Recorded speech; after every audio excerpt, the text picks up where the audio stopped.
Good evening, I'm Lori Tucker. I'm Bo Williams. And I'm Don Hudson. Good to be with you. The State Health Department has suspended the license of an assisted living facility in Rockwood. Victorian Square has really been under the microscope of the State Health Facilities Commission for more than a year now. 6 on Your Side consumer reporter Don Dare first reported problems at the assisted living facility last year, and he returned today. Don?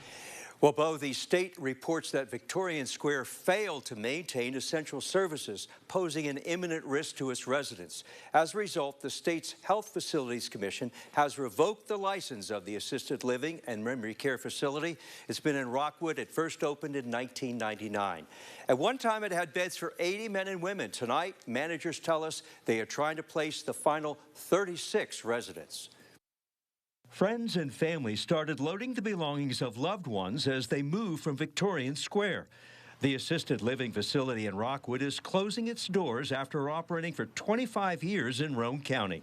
Angela Queener describes her friend Raymond's room. I was shocked. I was really shocked. We just celebrated Raymond's birthday party last week. In this order of suspension, the Tennessee Facilities Commission says the agency finds that public health, safety, and welfare issues require emergency action. The commission received a notice from the Rockwood Water and Gas Company that it will terminate services March 30th for non-payment of nearly $36,000. Rockwood Electric also says it will end services on March 30th for non-payment of $36,500. Edward Vandegrift says he's immediately moving his sister in with him.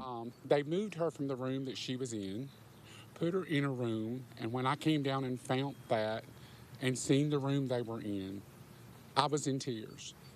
There were wires coming from the wall. The state says during an inspection in February, it found bed bugs in several rooms and biohazard material stored in various places around the building. We talked with former nursing workers at Victorian Square last year. They collected and showed us pictures of conditions inside the facility during their employment. What are we seeing there? That's a sticky trap. In this picture, numerous bed bugs were caught and stuck on a trap. Here, bed bugs are seen in a clothing drawer. Another picture shows dead roaches on the floor.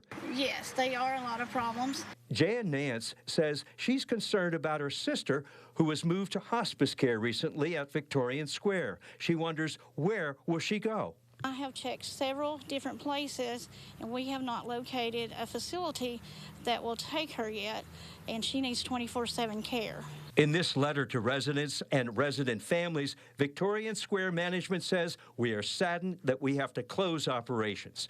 Management says it is working with the State Health Facilities Commission and other agencies for a smooth and easy transition in finding rooms in a new facility for residents. We talk with managers at Rockwood Electric and Rockwood Power and Gas. They will not be turning off the utilities here on March 30th. Instead, they will continue working with the management at Victorian Square until the last resident is placed. The biggest thing for you right now is what? Is to get her in a facility somewhere. Soon. Yes. Now, the manager at Victorian Square said in a letter that he regrets having to close. And we were told just over 24 staff members remain on the job, and they will likely stay until the last group of residents leave, which will likely be the second week in April. 8 residents moved out yesterday, more expected to leave by Saturday. A state relocation team is actively trying to find rooms for the final group of residents. Bo? My goodness, Don, thank you. You know, if you know someone or in need of Don's help yourself, send him an email at ddare@wat.com, or you can give him a call, 865-633-6923.